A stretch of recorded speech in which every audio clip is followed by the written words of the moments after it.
성부와 성자와 성령의 이름으로 아멘.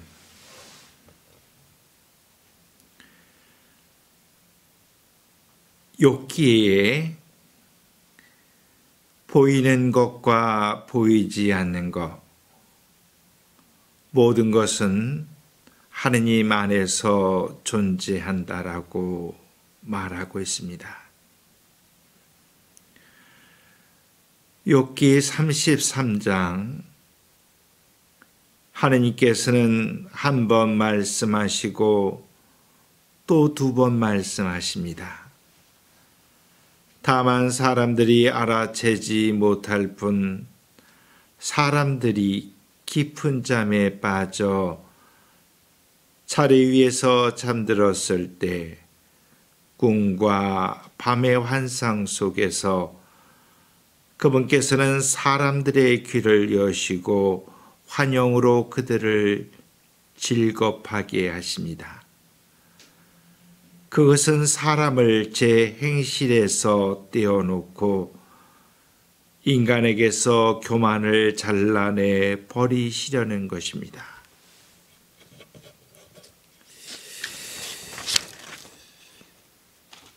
욥기 36장을 보면 1, 2후의 넷째 담론 중에 하느님을 이렇게 표현하고 있습니다. 가을의 주님, 겨울의 주님, 여름의 주님.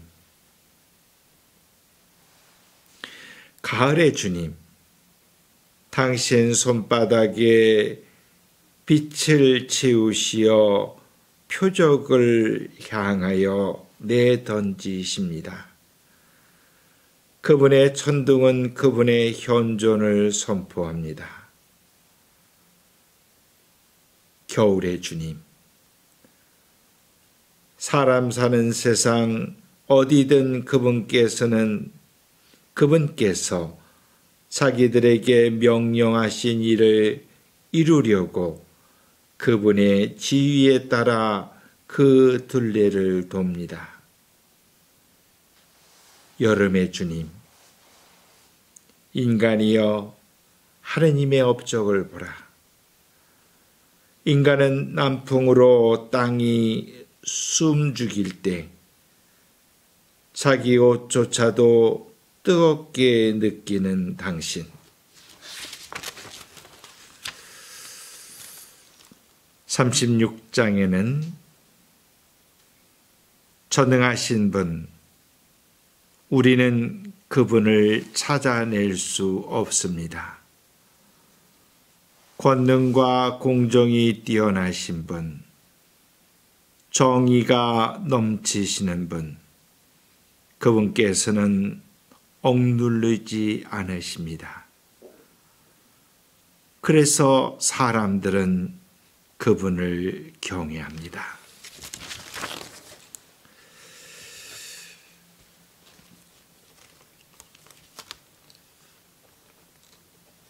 마더 테레사 수녀님과 한 성소자와의 관련된 이야기입니다. 1958년 한 여자가 사랑의 선교회에 가입하겠다고 테레사 수녀 면담을 요청했다. 그녀는 인도의 최상층 신분 계급인 브라만인데다가 힌두 교도였으며 정치학 석사 학위 소지자이기도 했다. 테레사 수녀를 오랜 시간 지켜보다 용기를 내어 테레사 수녀가 이끄는 선교회에 가입하겠다는 결심을 했다고 털어놓았다. 그러자 테레사 수녀가 웃음 띤 얼굴로 물었다.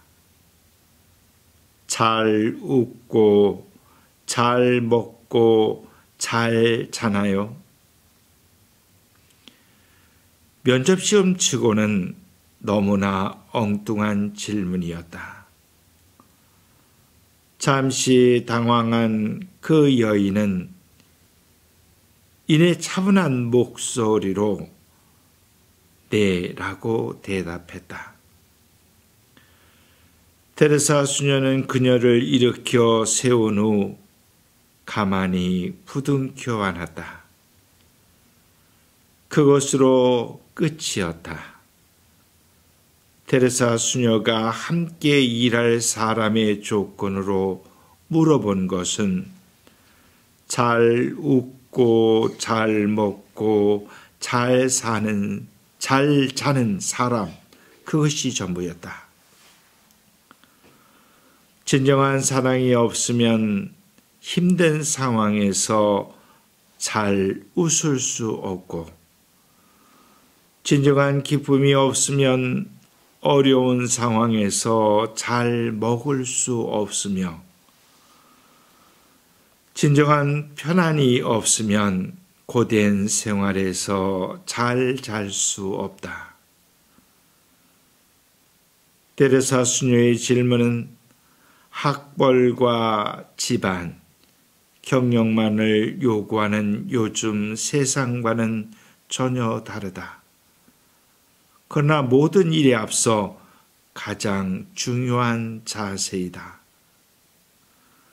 잘 웃고 잘 먹고 잘 자는 사람은 늘 긍정적인 사람이고 주위의 기쁨에 영향력을 주는 사람이며 공동체와 관계를 화평케 하는 사람이기 때문이다.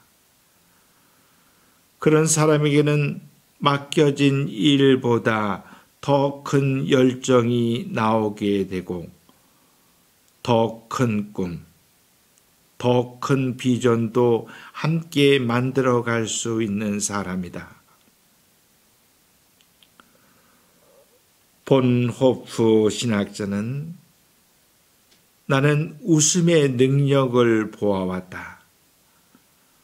웃음은 참을 수 없는 슬픔을 참을 수 있는 어떤 것으로, 더 나아가 희망적인 것으로 바꿔줄 수 있다.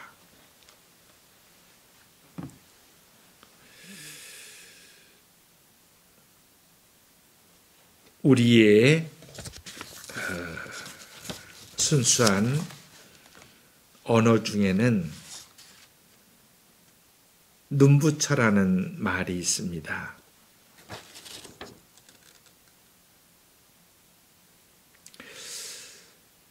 내 모습이 이웃의 눈동자에 비춰진 나의 모습을 볼 때, 또 이웃의 모습이 내 눈동자에 비춰진 그 모습을 내가 볼 때, 그것이 바로 눈부처라는 말입니다.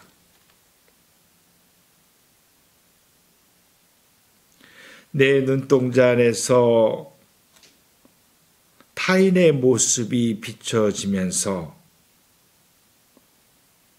어쩌면 이웃의 모습 안에서 나를 볼 수 있고, 내가 보려는 순간 어쩌면 내 실제의 모습을 숨기지 않고 있는 그대로 바라볼 수 있다는 것입니다. 사실 우리는 이웃의 눈동자 안에 내 모습을 바라본다는 것이 쉽지 않습니다. 그런데 우리는 어린아이의 눈을 마주 봅니다. 정말 그 어린아이의 눈동자에 비춰진 내 모습을 볼 수 있는 것은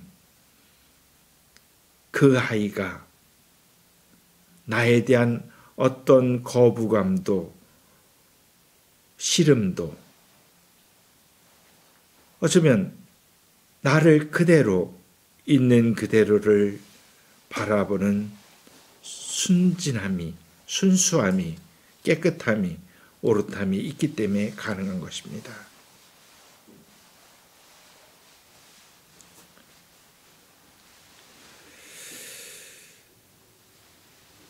그렇습니다. 내가 내 이웃의 눈동자 안에서 내 모습을 발견할 수 있다면, 또한 내 눈동자 안에 이웃의 모습을 담을 수 있다면 그것이 바로 눈부처가 될 수 있습니다.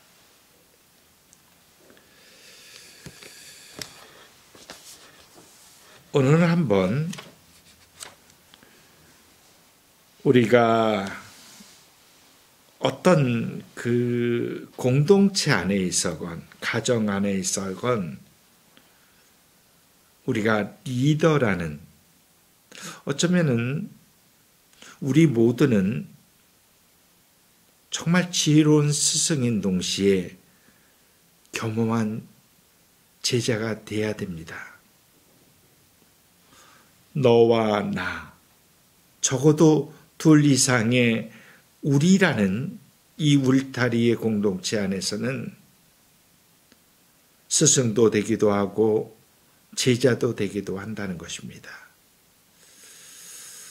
그 중에서 오늘 우리는 그 공동체 안에, 조직 안에 어떤 리더에 대한, 스승에 대한 이야기를 조금 나눠보고 싶습니다. 질서세계를 떠받는 인간은 자신이 매우 현명하다고 우쭐대기 일수인데다가 통치에 관한 자신만의 이상적인 계획이 품고 있는 상상 속의 아름다움에 마음을 빼앗기는 일이 종종 있기 때문에 어느 부분이든 질서에서 조금만 벗어난 이탈도 참지 못하는 경우가 많습니다. 그는 최대의 이익이나 그와 모순되는 최대의 편견도 전혀 고려하지 않고 이상적인 계획을 완전하고도 자세하게 규정해 나아갑니다. 그는 마치 체스판 위에서 여러 가지 말을 배열하듯 커다란 사회의 다양한 구성원도 그렇게 관리할 수 있다고 상상하는 모양입니다. 체스판 위에 놓인 말은 각자에 부여된 이동 방법 위에는 다른 원칙을 갖고 있지 않지만 인간 사회라는 광대한 체스판의 경우에는 각자의 말 모두가 자신의 이동 방법 원칙, 마치 입법부가 개인에게 부여하듯이 결정할 수 있는 것과는 완전히 다릅니다. 다른 말로 표현한다면 애담 스미스의 도덕 감정론을 본다면 만족할 수 있는 어떤 유연성이 필요하다는 거죠.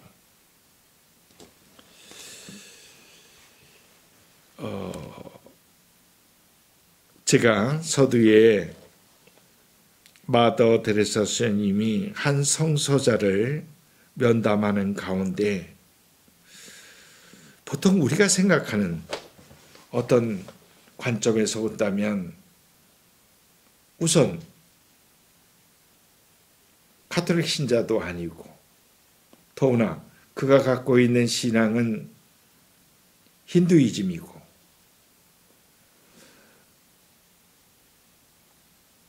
도저히 성소자로 발굴한다는 것을 우리는 가당치 않다고 생각했을지도 모릅니다. 그러나 마더데스님의 생각은 다르다는 것이죠.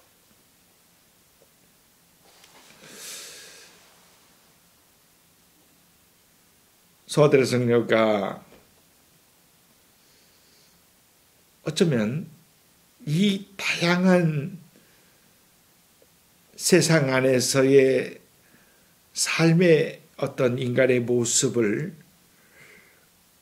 이해하기가 어려웠지만 더구나 본인처럼 전통적인 가톨릭 집안 안에서 신앙을 키워왔던 사람과 저 아프리카에서 하느님의 존재도 모르고 하느님의 이름조차 모르는 그런 자연인처럼 살아가는 그런 사람과 어떻게 이해할 수 있을까?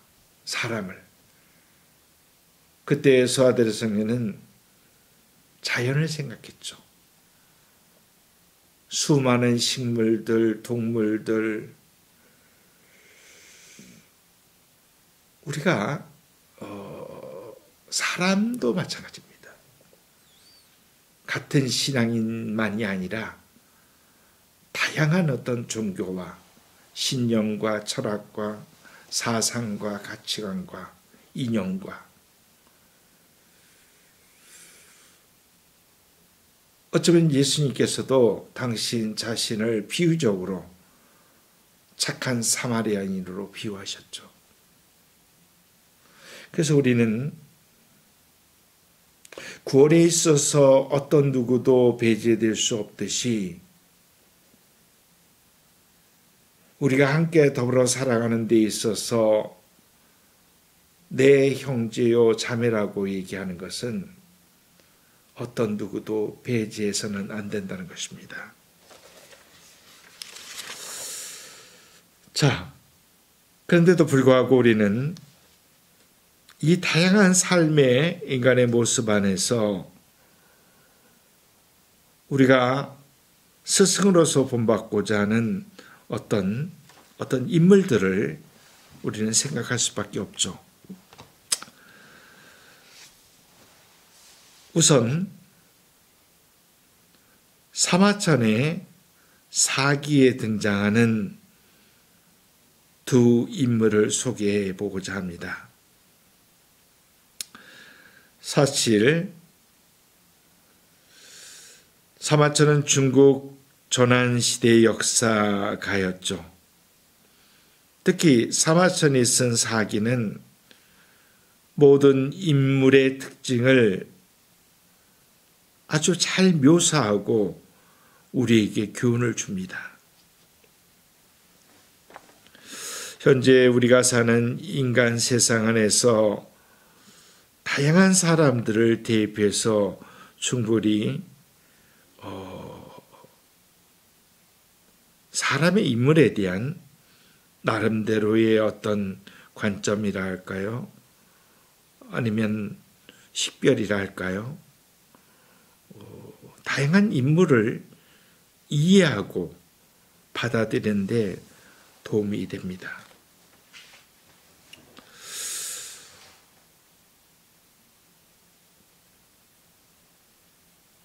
우선 사마천의 사기 안에는 유명한 유방과 황후가 등장하죠. 유방은 사람을 끌어당기는 묘한 카리스마가 있었고 일이 실패해서도 주위에는 그를 옹호해 주었으며 술집에 들어가면 여기저기 그의 곁에 사람들이 몰려들었습니다. 강한 욕망을 끝까지 굽히지 않는 잡초 같은 성격을 지닌 인물이었습니다. 그의 인물됨을 잘 나타내주는 일화가 있습니다. 하루는 시황제 진시황의 행렬이 지나가는 것을 보고 유방은 사내 대장부로 태어났으면 저 정도는 되어야 하지 않겠나 하고 중얼거렸습니다. 그에 반해 황후는 같은 시황자의 행렬을 보며 이렇게 말했다고 합니다. 저 자리에서 끌어내리고 말겠다라고 말입니다. 황후와 유방의 극면한 인물됨을 보여주고 있습니다. 유방은 거듭된 실패를 성공으로 바꾸어 기원전 202년 군신들에게 추대를 받으며 황제에 등극했고 미천한 출신으로 태어나 전국을 통일하고 황제에 오르게 됩니다. 유방은 인재를 등용할 줄 알았고 사람의 마음을 읽을 줄 알았다고 합니다. 중국 역사 아래 최초 황제였던 진시황은 나쁜 선례를 남겼고 그의 혼란을 수습한 유방은 좋은 예로서 황제는 이뤄야 한다라는 이상을 후세에 남겼습니다. 유방은 현실적이고 이성적이며 현실을 정확하게 판단할 줄 알았습니다. 일례로 유방은 절대 화를 내지 않았다고 합니다. 황후는 정반대적인 성격과 결과물로 인생을 살았습니다. 황후는 명문가 출신으로 일명 지금으로 말하면 금수저 출신이죠. 황후는 그가 생애의 마지막에 이런 말을 했다고 합니다. 하늘이 나를 망하게 한 것이지 결코 내가 용병을 잘못한 탓은 아니다. 황후는 이 한마디도 그의 모든 것을 보여주고 있습니다. 황후는 자존감이 넘치다 못해 스스로 모든 것을 할 수 있다고 생각하였고 조직의 리더로 사람의 마음을 알려고 하지 않았으며 끝까지 자신의 잘못은 인정하지 않고 남 탓만 하며 다른 일을 원망하며 비참하게 죽게 됩니다.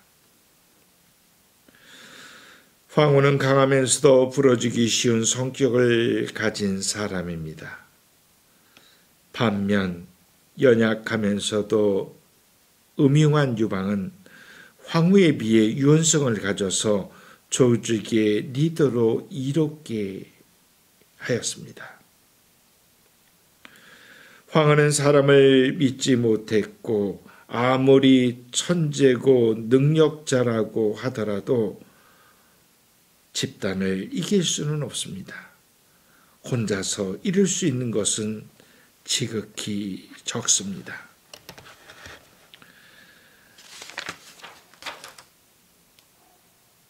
유방과 황후의 이 이야기 속에 우리는 몇 가지 어떤 교훈을 얻습니다.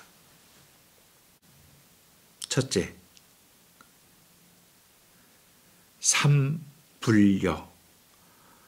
아무리 뛰어난 리더도 부하 세 사람만 못한다. 외거 불피고 내거 불피친. 능력만 있다면 원수도 피하지 말고 친척도 피하지 말라. 관포지교, 인제는 원수라도 발탁하고 친구라도 상사로 모셔라. 일목 삼착 일반 상토, 인재를 성심으로 대하라. 월석 보와 안성, 인재를 알아봤지만 제대로 대접하지 않으면 더 원망을 산다. 소화와 한신, 인재가 인재를 알아보고 데려온다. 정묘지광, 인재를 찾고 있음을 광고하라. 그러나 문턱은 낮춰라.